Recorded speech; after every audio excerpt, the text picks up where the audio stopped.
പുതിയൊരു വീഡിയോയിലേക്ക് എല്ലാവർക്കും സ്വാഗതം. ഞാൻ മാലിനി. അപ്പം നമുക്കിന്നൊരു ചെമ്മീൻ കറി ഉണ്ടാക്കാം. അപ്പം അതിനായിട്ട് ഞാനൊരു ചട്ടി എടുത്തിട്ടുണ്ട്. അതിലേക്ക് ചെറുതായിട്ട് അരിഞ്ഞ ഇഞ്ചി, വെളുത്തുള്ളി, പച്ചമുളക്, ചെറിയ ഉള്ളി, കറിവേപ്പില, തക്കാളി, പിന്നെ അതിലേക്ക് കുറച്ച് മഞ്ഞൾപ്പൊടിയും മുളക് പൊടിയും ഉപ്പും ആവശ്യത്തിന് വെളിച്ചെണ്ണയും കൂടി ഒഴിച്ചിട്ട് കൈ വെച്ച് നന്നായി ഞെരടി പിഴിഞ്ഞ് മാറ്റി വയ്ക്കണം. അതായത് തക്കാളിയൊക്കെ നന്നായിട്ട് ഉടയ്ക്കണം. ഇനി അതിലേക്ക് കുറച്ച് പുളിവെള്ളവും പിന്നെ കറിക്ക് ആവശ്യമുള്ള വെള്ളവും ഒഴിച്ചിട്ട് തിളപ്പിക്കാനായിട്ട് നമുക്ക് വെക്കണം.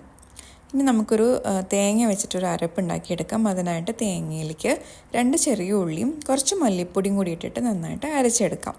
ഇനി ഗ്രേവി നന്നായിട്ട് തിളച്ച് വന്നതിന് ശേഷം നമുക്കതിലേക്ക് മുരിങ്ങാക്കായും ചെമ്മീനും കൂടി ഇട്ട് കൊടുക്കാം. ചെമ്മീൻ ഞാനിവിടെ ഒന്ന് മഞ്ഞൾപ്പൊടിയും മുളക് പൊടിയും കുറച്ച് ഉപ്പും കൂടി ഇട്ട് ഒന്ന് മാരിനേറ്റ് ചെയ്ത് വെച്ചതാണ്.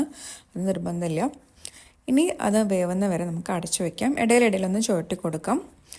ഇത് നന്നായിട്ട് വെന്ത് കഴിഞ്ഞാൽ നമ്മൾ നേരത്തെ അരച്ചു വെച്ച തേങ്ങ അത് അതിലേക്ക് ആഡ് ചെയ്ത് കൊടുക്കാം. ഇനി ഒരുപാട് തിളപ്പിക്കേണ്ട ആവശ്യമില്ല. ഇതിൽ ഉപ്പുണ്ടോ നോക്കണം. ഉപ്പില്ലെങ്കിൽ കുറച്ച് ഉപ്പിട്ട് കൊടുക്കണം.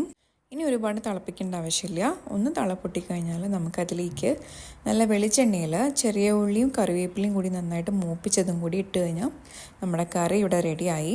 വളരെ എളുപ്പത്തിൽ പെട്ടെന്ന് ഉണ്ടാക്കിയെടുക്കാം. എന്നാൽ നല്ല ടേസ്റ്റുമാണ്. ചോറിൻ്റെ കൂടെയും അപ്പം, ചപ്പാത്തി, പൊറോട്ട അതിൻ്റെയൊക്കെ കൂടെ കഴിക്കാൻ പറ്റിയ നല്ല അടിപൊളി ടേസ്റ്റുള്ള കറിയാണ്. അപ്പോൾ എല്ലാവരും ട്രൈ ചെയ്ത് നോക്കണം. ബൈ.